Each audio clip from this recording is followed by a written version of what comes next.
En esta oportunidad vamos a comenzar y vamos a conversar de la palabra de Dios, de cómo nosotros podemos establecer oraciones con Dios, de qué manera es la oración correcta, porque muchas veces oramos y no recibimos lo que pedimos porque pedimos mal, dice la palabra. Yo estoy seguro que muchos de ustedes, al igual que yo y al igual que nuestra familia, están atravesando vicisitudes. Y quiero poner mi propio ejemplo, que en esta oportunidad, valga la redundancia, es oportuno debido a que mi padre acaba de ser operado y le extrajeron gran parte de un tumor cerebral. Y nosotros hemos estado en oración. Digo nosotros, mis hermanas, mi familia, mi esposa, todos hemos estado en oración, pero es importante saber cómo orar. Y bueno, la Biblia dice, a los que amamos a Dios todas las cosas nos suceden para bien. Y ciertamente he meditado mucho en ese versículo, sobre todo en este tiempo que estamos atravesando esta situación tan delicada, para poder transformar las tristezas, los dolores, la angustia, la incertidumbre en aprendizajes que me sirvan a mí, que sirvan a mi entorno y que te sirvan a ti también. ¿Por qué? Porque les estoy contando algo que estoy atravesando en este momento. Entonces, para hablar de la oración, a mí me gustaría en primer lugar diferenciar lo que es la palabra de Dios con la palabra de los hombres. Vamos juntos a Hebreos capítulo 1, versículo 3. Dice así: el cual, siendo el resplandor de su gloria y la imagen misma de su sustancia, y quien sustenta todas las cosas con la palabra de su poder, habiendo efectuado la purificación de nuestros pecados por medio de sí mismo, se sentó a la diestra de la majestad en las alturas. ¿Qué hace que la tierra siga girando sobre su propio eje? El poder de la palabra de Dios, quien sustenta todas las cosas con la palabra de su poder. Ahí mismo en el libro de Hebreos capítulo 11 versículo 3, por la fe entendemos haber sido constituido el universo por la palabra de Dios, de modo que lo que se ve fue hecho de lo que no se veía. Todo lo que nosotros vemos tiene una referencia espiritual, pero lo interesante es que hasta el universo fue constituido por la palabra de Dios. Y vamos ahora a Isaías 55:11 para seguir hablando de lo que es la palabra de Dios y poder establecer diferencias con la palabra del hombre. Así será mi palabra que sale de mi boca. No volverá a mí vacía, sino que hará lo que yo quiero y será prosperada en aquello para lo que la envié. En conclusión, cuando Dios habla, las cosas suceden. Hay movimiento y puede aparecer lo que no estaba. ¿Dónde comienza el caos? ¿Dónde comienza ese desorden que te afecta, que me afecta, que te perjudica y me perjudica? ¿Dónde está el error? Acabamos de hablar de la palabra de Dios. Ahora vamos a la palabra del hombre. El error radica en creer que nuestra palabra también tiene poder de la misma manera que la palabra de Dios tiene poder.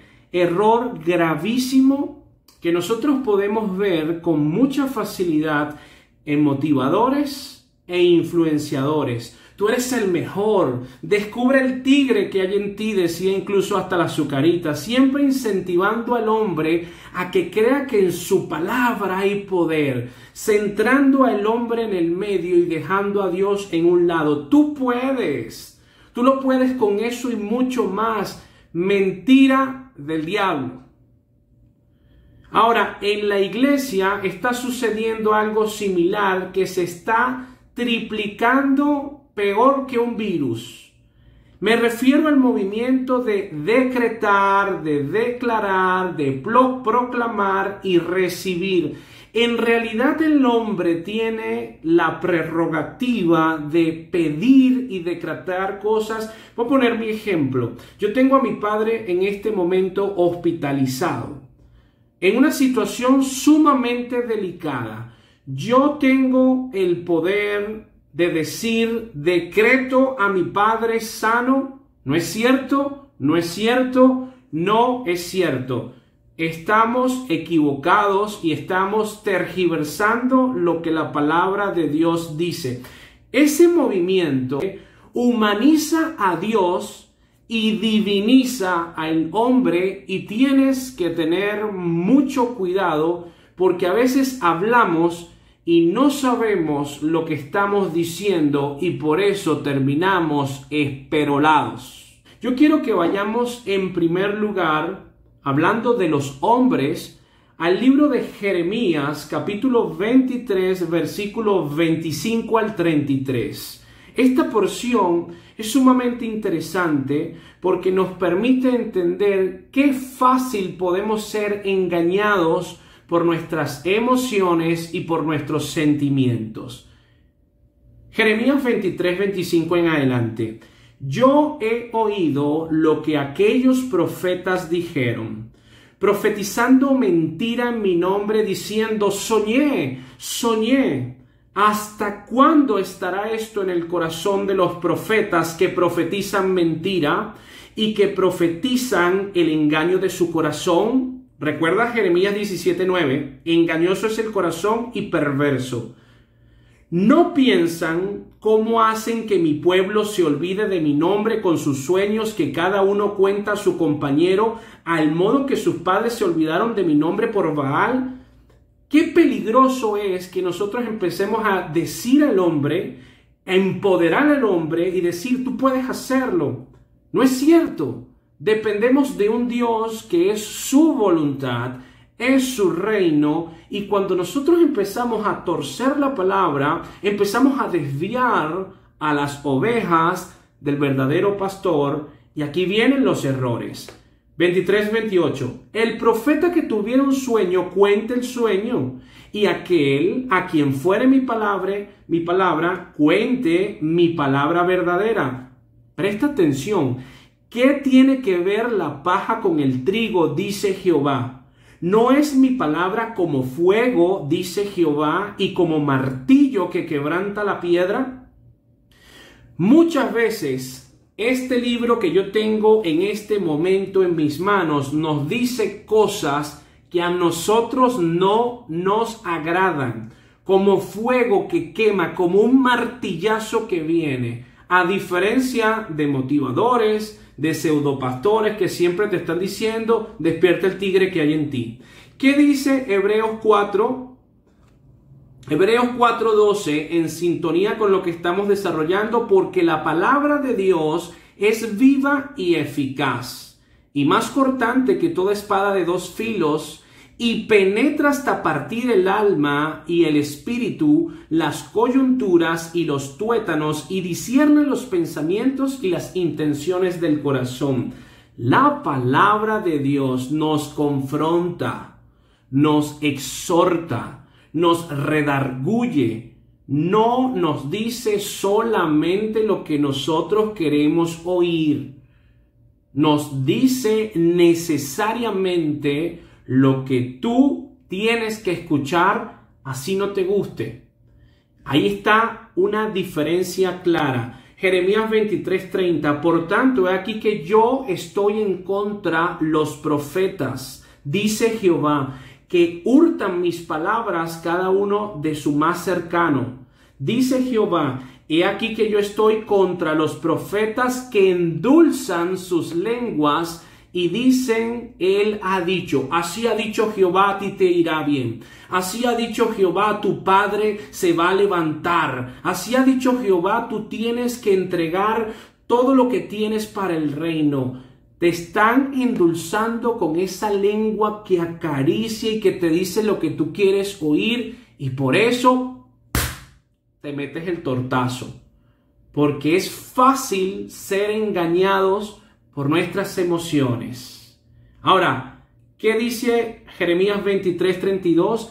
He aquí, dice Jehová, yo estoy contra los que profetizan sueños mentirosos y los cuentan y hacen errar a mi pueblo con sus mentiras y con sus lisonjas. En este tiempo abundan, pululan los lisonjeros, que lo único que le dicen a la persona son cosas lindas, pero siempre es necesario que recibamos esa cuota de realidad, esa estremecida que te ayuda a volver a la tierra y decir, wow, estoy equivocado. Son lisonjeros y la lisonja no le agrada a Dios. Y yo no los envié ni les mandé, y ningún provecho hicieron a este pueblo, dice Jehová. Y cuando te preguntare este pueblo, o el profeta, o el sacerdote, diciendo, ¿cuál es la profecía de Jehová? Le dirás, esta es la profecía. Os dejaré, ha dicho Jehová. Mi pana, quiero que sepas algo. Si tú sigues creyendo en los que te dicen lo único que tú quieres oír, estás enfermo, tienes un familiar enfermo y vienen y te dicen, él se va a sanar, él se va a levantar sin tener ni papa de conocimiento de cuál es la voluntad de Dios, corres el riesgo de que el mismo Padre te diga a ti, estás por tu cuenta. Sigue creyéndole a los hombres. Maldito el hombre que confía en otro hombre. Hay que tener mucho cuidado con eso. Ahora, el sueño, las emociones, los sentimientos empiezan a sustituir a la revelación de Dios. Abundan también personas que hablan más de sus propias experiencias que de la palabra. Y es la palabra. No hay ningún problema que tú puedas contar tu sueño, tu experiencia, tus emociones, tu vivencia, siempre y cuando todo esto sea para adornar la palabra de Dios, nunca para sustituirla. Yo te puedo contar mi experiencia de cómo ha sido esta semana tan fuerte, agotadora, impactante, con todo lo que acabamos de tener un diagnóstico de nuestro padre el viernes pasado, operación, rayos X, tomografía, pero esa experiencia que yo estoy teniendo nunca puede sustituir lo que la Biblia dice. Nunca puede la emoción estar por encima de la palabra de Dios. Y aquí empezamos a tener diferencias. En conclusión, la palabra de Dios tiene un poder infinito. La palabra del hombre siempre tiene la debilidad de la carne. La palabra de Dios tiene una sabiduría inescrutable. La palabra del hombre tiene una sabiduría limitada. Un hombre no te puede decir a ti, decreto sano a este hombre o a este familiar, si él no sabe si esa es la voluntad de Dios. Porque la sabiduría de Dios es inescrutable. Y si es la voluntad de Dios que se muera para su reino, bendito sea tu santo nombre. ¿Qué fue lo que dijo Job? Dios dio, Dios quitó. Bendito sea su nombre. La última palabra la tiene Él. Esa es el mensaje de la Biblia. La palabra de Dios viene de un ser santo. La palabra del hombre viene de un ser pecador con una mente depravada. La palabra de Dios tiene un propósito santo. Y la palabra del hombre viene manchada. Son incomparables entonces. Ten mucho cuidado si estás escuchando la palabra de hombres y no la palabra de Dios que está aquí. Ahora, cuando Dios habla, también para tener este tipo de diferencias aquí, cuando Dios habla se crea el orden. Lo puedes ver en Génesis. Pero cuando Adán y Eva hablaron, el orden se revirtió ¿en qué? En caos. Cuando Dios habla, ¿qué se creó? Apareció la luz. Cuando habló Adán y Eva, ¿qué apareció? el mundo cayó en oscuridad. Cuando el Creador habla, todas las cosas ocupan su lugar. Pero cuando hablaron los hombres, Adán y Eva, cada cosa empezó a perder espacio y a ser distorsionada. En conclusión, si tú escuchas solamente a los hombres, recuerda, ese hombre es pecador igual que tú. Romanos 3:23, todos somos pecadores. Pero cuando esta palabra se expresa, se dice, se habla, es santa, es perfecta, es agradable y siempre busca tu propio bienestar. Yo quisiera con todas mis fuerzas, humanamente y basándome en mis emociones, que mi padre no estuviese atravesando la situación que está atravesando. Pero ¿quién soy yo para decidir? ¿Quién soy yo para levantarlo de esa cama? El que puede levantarlo de esa cama fue el que venció la muerte, porque al tercer día resucitó. Y Él lo va a levantar si es su voluntad. Por esa razón es tan lindo poder conocer los pensamientos de Dios y entender que no son nuestros pensamientos. Por esa razón es tan importante ser realistas y estar ubicado en tiempo y espacio y saber que por más que no lo quieras aceptar, tanto tú como yo, como mi padre, como todos, tenemos una cita con la muerte. Lo importante es tener la certeza, la convicción que después de la muerte vamos a poder experimentar el paraíso, que se haga su voluntad. Yo estoy esperando, junto a mi familia, los resultados de una biopsia, pero yo no puedo pasar todos los días que anteceden a esa respuesta torturándome mi propia existencia. ¿Y si sale esto? ¿Y si el diagnóstico es esto? ¿Y qué hacemos si pasa esto? No puedes permanecer así porque te estás agrediendo, estás afectando tu calma, estás afectando tu paz y así no te sirve. Y quiero contarte con mi propia experiencia algo. En el momento en que nosotros nos mueven el tapete, tenemos una planificación, una enfermedad, una pérdida de dinero, alguna circunstancia te saca de tu ritmo, de tu confort. Es impactante para nosotros, que somos personas de hábitos, de planificaciones, etc. Pero si tú no te aferras a Dios y empiezas a orarle a Dios, va a venir un bombardeo tras otro. Va a ser misiles tras misiles que lo único que quieren es que tú no ores, que tú no estés con Dios, que tú cada día te sumerjas más.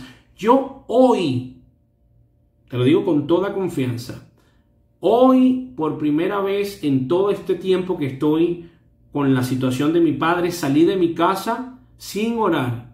Y eso fue un bombardeo tras otro que querían sacarme de quicio, de mis casillas. Y cuando llegué a mi casa, que ya dejé a mi padre, que lo bajaron a la habitación y pude entender y pude orar y dije, Señor, perdóname, es verdad. Juan 15:5. Separados de mí, nada podemos hacer. El primer mandamiento, amarás a tu Dios con todo tu corazón. Eso implica ponerlo en primer lugar. Lo que me está pasando en este momento es preocupante, sin lugar a dudas, pero más importante es estar en la presencia de Dios, porque cuando estoy en la presencia de Dios, Él me da la fuerza para mantenerme en pie. Él me da la fuerza para en este momento, a pesar de todo lo que está pasando, yo poder compartirte la palabra y advertirte. Cuidado con el decretar y el declarar. Es un movimiento antibíblico. Es un movimiento que quiere divinizar al hombre y humanizar a Dios. No lo podemos hacer. Yo valoro y agradezco a cada una de las personas que han orado por nuestro Padre. De verdad, gracias ustedes. Tú también estás en nuestras oraciones, pero hay muchos comentarios que hemos leído de personas que se atreven a decir, decreto la sanidad en tu Padre, declaro sanidad en tu Padre. Me da dolor, me da mucho dolor de que existan personas que creen que tienen el poder de emitir semejante decreto que solamente le pertenece a Dios. Yo, que soy su hijo, jamás podría decir semejante afirmación. Yo le digo: Dios, que se haga tu voluntad. Si es posible, así como Cristo dijo, si es posible pase de mí esta copa, si es posible que no sufra, en el caso de que tenga que enfrentar un reto mayor, si es posible, te pido que te lo lleves en el caso de que sea así. Pero que no se haga mi voluntad, sino que se haga la tuya. Y descanso en ti, papá. Descanso en ti, tú eres Dios. Tú le diste orden a las cosas. Ahí está la clave de la oración. Oramos en una posición de reverencia, en una posición de humildad, en una posición de hijos de Dios, pero sabiendo que a pesar de que somos hijos de Dios, no somos ni omniscientes, ni omnipresentes, ni omnipotentes, solamente Dios. Y descansamos en Él.